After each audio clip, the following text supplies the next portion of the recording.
Hey everyone, Anthony Alfredo here, and I am at Circuit of the Americas on iRacing with the NASCAR Next Gen car. I'm super excited about this one because after testing it on the Charlotte Motor Speedway Oval, I'm very curious about how it's going to handle on road courses and short tracks. I'm not sure what the brakes are like, the braking capability of the car, and I'm actually very excited to check out the sequential shifter on the road course because I think that's going to make it really fun and pretty unique, especially compared to what we have now as far as stock cars go and our current gen NASCAR Cup car. I will say I have not made a lap yet, so I have no idea what to expect. There's probably going to be plenty of mistakes, and I'm not sure what gear to be in each corner yet. So please forgive me, but we're going to go ahead and jump right in and take this thing off pit road. Let's change the dash page to page 2 because that's my favorite. This looks super similar to what I have in my real life Cup car, by the way, for those of you wondering. Get that question a lot. You don't have to crack the throttle to upshift either. You can simply just stay in the gas and pull it in gear, kind of like a sports car. And you can even be full throttle when you do it. Downshifting, you still have to flip it though. Alright, let's start a lap here. So you don't have to crack the throttle when you upshift, like you do with the H pattern, the current gen cars. You can stay full throttle or however much percentage of throttle you have. You can just pull it into gear. You don't have to crack the throttle at all. Overdrove turn 1. Oh, a little bit free.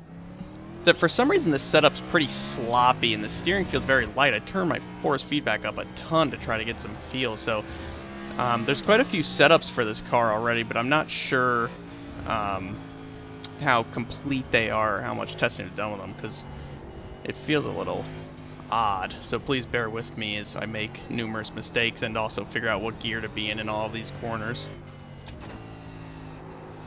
Could have been in second earlier.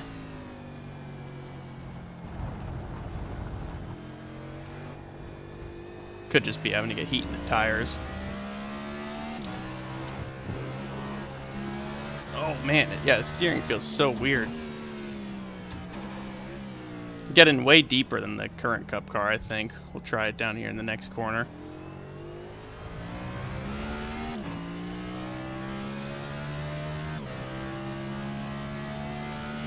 So you can see I'm just upshifting. Here we go. Oh, I could have gotten deeper yet. And I already went deeper than where the lift point is with the current car. So that's good to know. It's got more braking capability.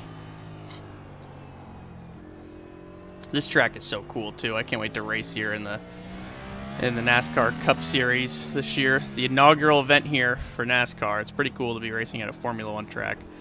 Phenomenal facility. So far so good. As I almost make a mistake. This car sounds awesome too.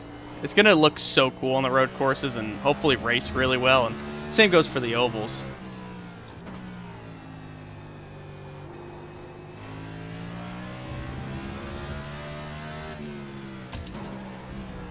Wheel hop just a little bit. See, I'm having to do a lot of corrections because the setup's a little... It just feels out of the track, you know what I mean?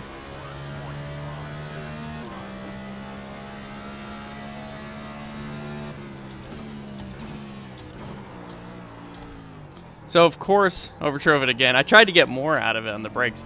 Of course, you could use your paddle shifters with this car since it's sequential. I know a lot of people do that already if they don't have a H pattern shifter, but this car, you might as well just because it's sequential gearbox. I'm still using my shifter just going forward and back with it.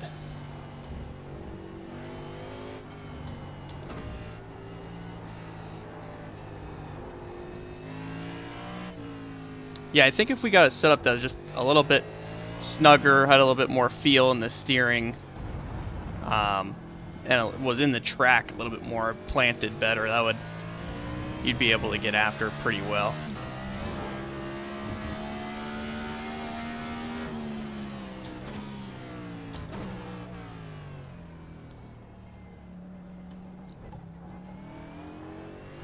Gets over the turtle pretty well.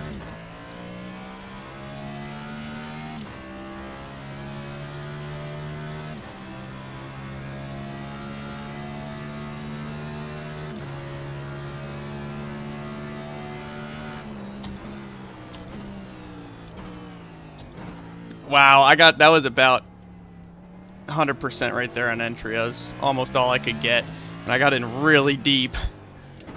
It's pretty cool that it's got that much braking capability.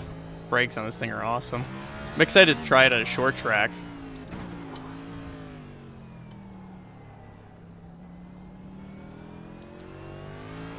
Obviously, since I haven't made a lap yet, I'm just trying to figure out where I can maximize the speed in this car.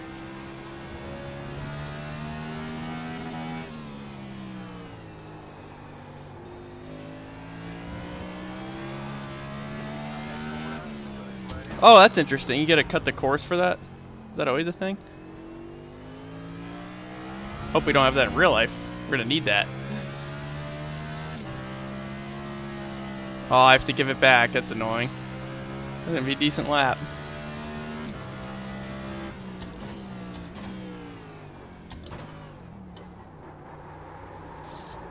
Alright. Well, we'll just stop there for now. That was enough.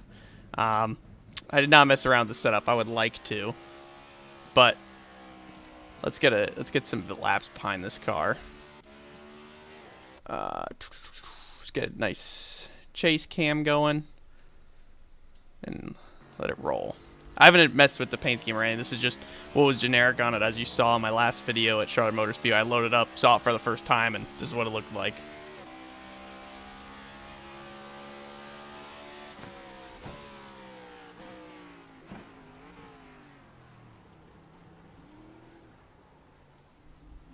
Oh, that's where I almost spawned. Oh, my tray and paint stuff doesn't work. That's interesting. I wonder why.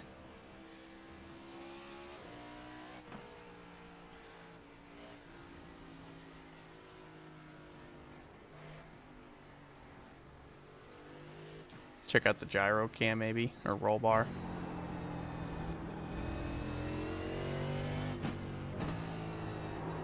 Yeah, this car is pretty awesome. I think once we get the setups dialed in on it, it's going to be really fun to road race, just because this car really is just so interesting. It's super cool looking. I mean, it's wicked, but it's not too radical.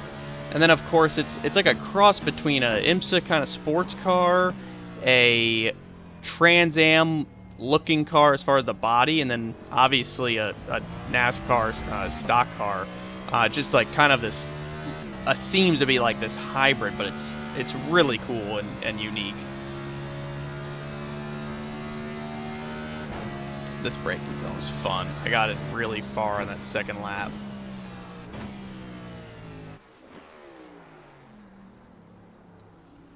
It just looks awesome on the road course, especially a venue like this.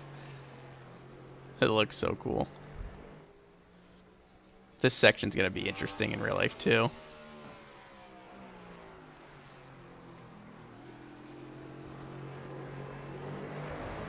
I think... Ooh, that was nice camera work. Let's call me Broadcaster Ant.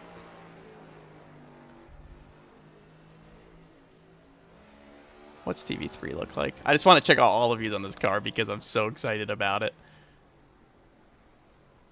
We'll definitely have to do some hot lapping in this thing too and really see what we can do with it.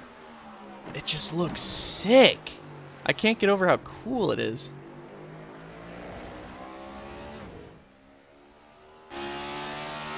It sounds great too, doesn't it? I wonder how they do the sound packs and all that on iRacing, because it's pretty awesome that they were able to... Ooh.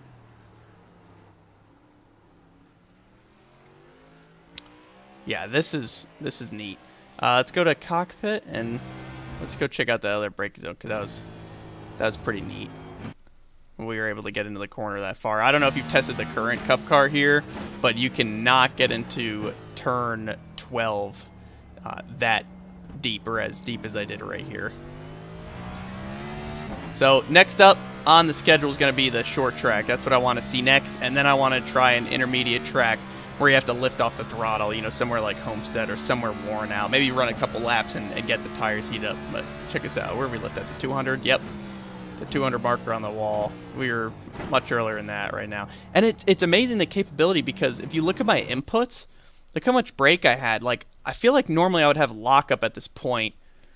It feels really good in the sense that one thing I've struggled with on iRacing is just the initial brake pressure. See how hard I got initially? I feel like I usually lock them up on iRacing when I do that, but this feels really good and accurate in this sense. Not to mention, obviously I haven't driven this and I don't know the capability part. I am aware from what I've heard that it's way more, it's significantly more than what we have now. But you should always be able to, at this kind of speed, to stand on it like that. And you can see how hard I get on it. And I mean, I'm basically, at my max right there, threshold braking and down banging gears. It's pretty neat to have that much capability in the car. So I think now if we just get a little bit more, get it in the track with the setup, tune it in, carry a little bit more corner speed, have a little bit more. I don't think the forward drive's bad, but it's kind of sloppy on turning in the wheel. I turn my force feedback up a ton just to have some sort of feel. But we'll go try out some of these other places. As always, if you have any questions or recommendations, please let me know. I would love to answer any questions you have since it's not out there to the public yet, obviously. And we can't do any group testing yet, so that's the only thing I can't do. But if you have any video suggestions or ideas for content other than that, I would love to film that for you and follow up with some more videos, because I'm super excited about this and I want to push it to the limit, try everything, test it out. This might be as good as it gets until next year as far as me behind the wheel, so we'll see how it goes and just have some fun with it. So thank you all for tuning in. I appreciate the support as always, and I will talk to you guys later. Have a good one.